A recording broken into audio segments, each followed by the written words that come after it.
بسم الله الرحمن الرحيم. حبايب قلبي، ازيكم؟ عاملين ايه؟ لما تاخدوا الشيش طاووق من عند ايمي فودز لتجهيز الاكلات ممكن تسويه بالطريقه دي. شايفين الصينيه؟ ممكن تحطيه كده على صينيه على الحرفين بتوعها كده بعصايه الشيش زي ما هي متعلقه كده.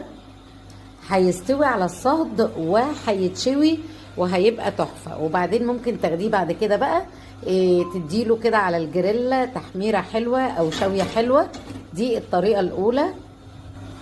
الطريقه التانيه بقى انك تديله صدمه كده، يا دوب الجريلا بتاعتك مدهونه زيت، وهتديله صدمه وتقلبيه من كل الجهات.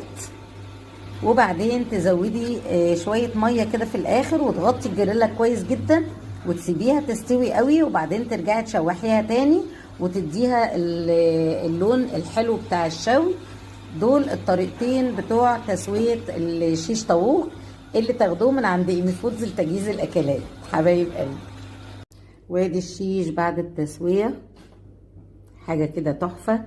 كل الخضار باين صحيح اهو، والفراخ كمان استوت وجميلة.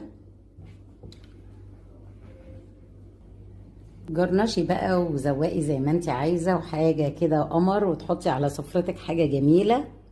ولادك بيحبوها وفي متناول الايد، ما هياش اوفر قوي ولا غالية قوي. ايه رأيكم في الجمال والحلاوة دي؟